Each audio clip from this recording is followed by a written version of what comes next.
Hey guys, what's up? It's the Dragon Lord. I wanted to do at least one more video here before work, just to just let you guys know what's been going on, excuse me, and stuff like that. In my other videos, I talked about it quite a bit and kind of gave my opinion of the meta. Wasn't big on it, as you guys know. Usually, I'm not. Sorry if you guys are like meta fans or something, but I'm really not the #1 guy to go to for that. If anything, Red Archfang King is way more up to it than I am. He knows way more about that stuff than I do. So hopefully you guys aren't bothered by me sorting cards here. I'm just kind of doing something to stay active. I'm going to just sit here and stare at the camera. Yeah, so basically, the new meta was the Pendulum, Perform Age, Perform Power, whatever it was called, Pepe or whatever, and I guess Konami ended up like just trying to murder that deck, basically, but it wasn't a technical ban list, which makes kind of no sense.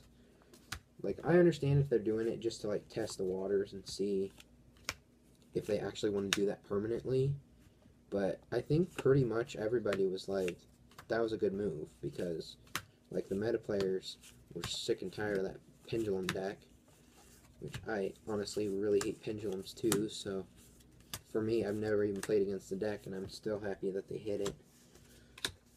Yeah, I know that sounds bad, but just my opinion. Yeah, they hit like 5 cards out of that deck. I believe it was 5 cards, and 4 of them were Pendulums.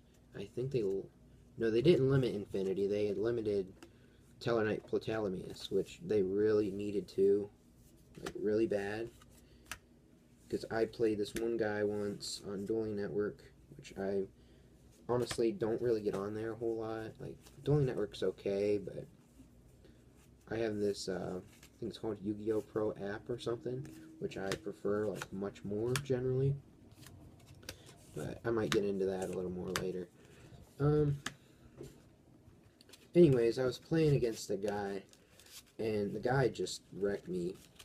Like, this was months and months and months ago, back when nobody really knew about Cyber Dragon Infinity and stuff. Like, it was way before it came out. I never even had seen it. It was, the Star Seraphs I think were popular at the time. I'm not sure if they were popular here, or in the OCG, or both, or what. But, yeah, I was playing a guy, and basically, he just destroyed me. The Star Seraphs, he ended up making, like, summoning 4 or 5 of those in one turn, and then he ended up going for, that Evil Swarm Ouroboros. That was a pain to get past a little bit. And then also, he ended up playing that Tellarknight Plutalomius. I was like, okay, what is this? So basically, you can overlay a rank 5, I think it is, on top of your rank 4. So then he would go for Cyber Dragon Nova. And I was like, okay. Excuse me. And then he played Cyber Dragon Infinity, which basically negated anything that I wanted to do. And he could take my monster, and he could have its effect because he had Xyz materials. And he could negate so many things. I think that card is really, really powerful, but I think it's going to be used a lot less than people think. Like, when I first saw the card, I was like, holy cow, this is like Quasar and 101 put together, which, in my opinion, 2 very good cards still to this day, at least for the casual game or mobile meta. They just reprinted 101 and that Wing Raider set, so maybe 101 isn't as good as it used to be. I don't really know. One of the things I really hate is when a card says you can't target.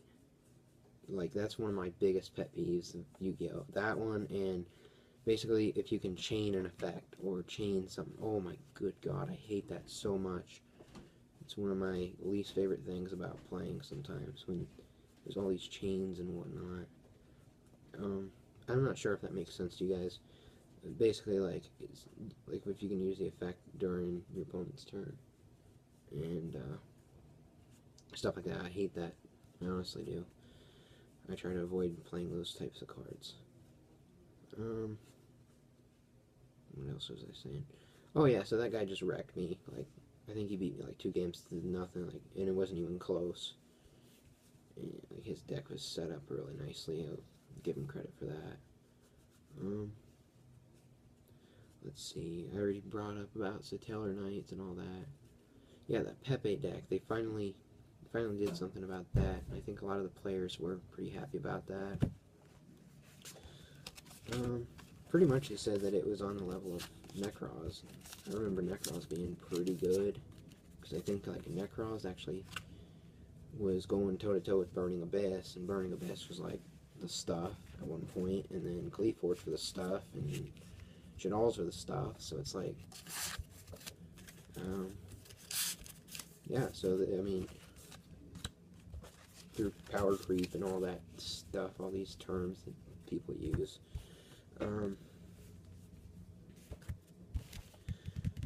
So basically, my understanding was Burning Abyss and Nekroz were pretty, like, they were pretty evenly matched or something.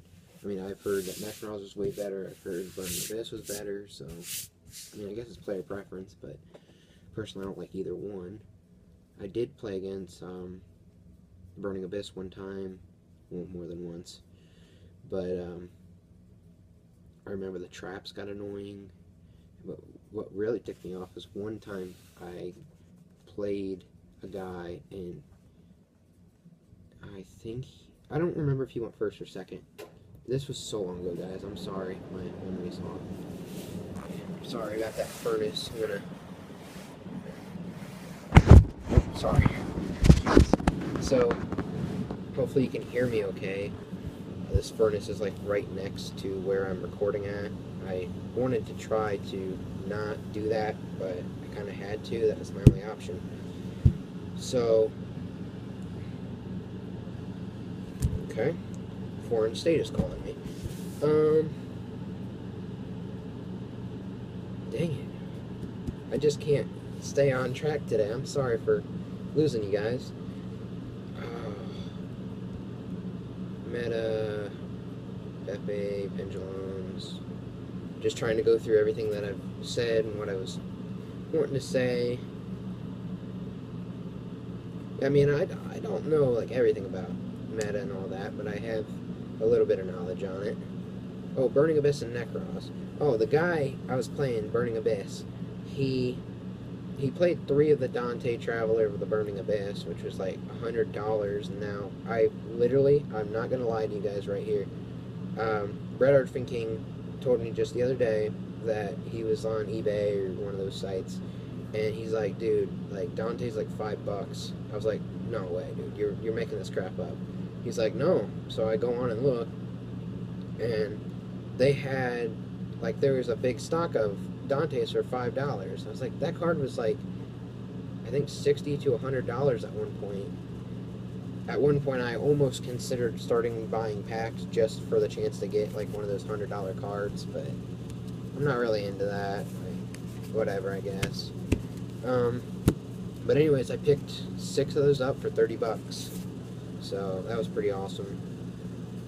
The only thing that I have right now for Dante is Lightsworn, which that's going to get really annoying, whoever plays against the Lightsworns with Dante, Traveler of the Burning Abyss. Let me see here. What else was I saying? I'm sorry, guys. I'm really trying to stay on topic here and have something to say. So basically, the new meta from the hype and everything, which a lot of times hype is nonsense. That's another thing that kind of annoys me, but I personally don't invest a whole lot of time or money in Yu-Gi-Oh! At least not as much as I used to. But I still enjoy playing, like with Number Hunter, Red Archfin King, when we can get together. But really, ever since I moved he hasn't been over here yet, Red Archfiend King or Number Hunter. So if that ever happens, you'll probably see it.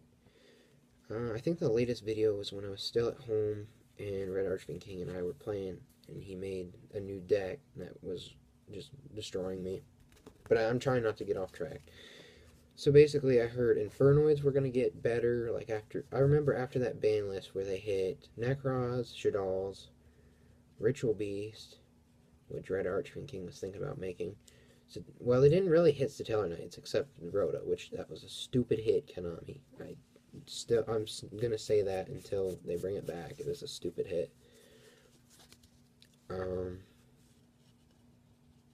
Burning Abyss, like basically they hit all the meta decks except Stellar Knights, and basically everyone was thinking Infernoids, Cosmos, and Magispectors were gonna be really big. I think Cosmos are doing good. I don't know if Magispectors are doing anything. At least not up to what I thought, because my understanding was like Magispectors was going to be up with Nekroz, and Cosmos were going to be up with Burning Abyss for power level. And Infernoids, I haven't heard anything about those. And they ended up hitting Ritual Beast, which I think that ended up topping like one event in Cleveland. That was like the only thing that I heard. I don't know if there was a problem with it to nearly hit, what was it, Kanahawk or something? Ulti Kanahawk, one of their fusions. I don't see a reason why they hit that. I really didn't see a real reason to hit it, but it's Konami, they do what they want to make their money, I guess. Maybe they just wanted to weaken it so they could bring up Cosmos, Magispectors, Infernoids. I mean, they're making a decent amount of decks, but they're not really doing much. Like, they're just casual decks, like the Toon deck. Everyone was all excited about that. Nothing huge. Buster Blader and Red Eyes, I haven't heard anything crazy about either one of those. But, like, for casual decks, I'm sure they're great. Ever since Pendulums, they've been really shoving Pendulums down our throat, it seems, for the last... really ever since Cleaforts.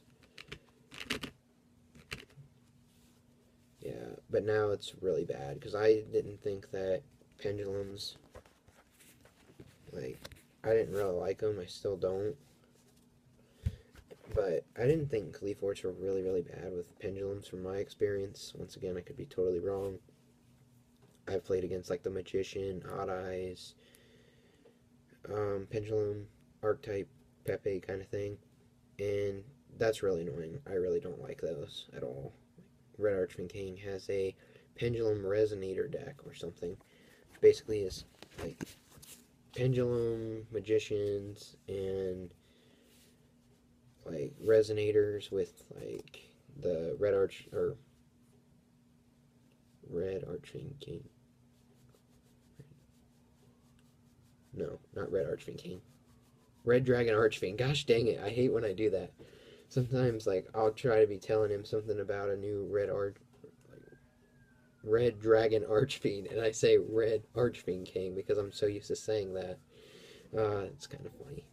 But, yeah, those new Red Dragon Archfiends are really, really something. I picked up a couple of those for him for his deck, but he doesn't have the Scarlight or Scarrite. It's like $20 or something. Like, dude, that's really expensive. Like, hopefully it goes down for you. But yeah, from what he has, it's a very, very good deck. I think he beat me pretty bad both times. Like, basically any time we played. I think we played about 5 games last time, and he got me probably at least 3. He might have gotten me all 5. I don't remember. And then he has that DDD deck. I only have about a minute left or so, so I'm going to wrap this up quickly. That DDD deck was pretty good. I don't know that the meta has used it too much, but it looks really good. Yeah, it seems like kind of an anti-meta deck, which seems to be kind of his style kind of thing, what he likes. So, yeah, it's a good deck. Hard to beat sometimes. But guys, once again, thanks for checking out the video. I really appreciate your patience and stuff. I just recorded 45 minutes of video for you guys, so hopefully that'll hold you over for a little bit. Thank you guys for watching.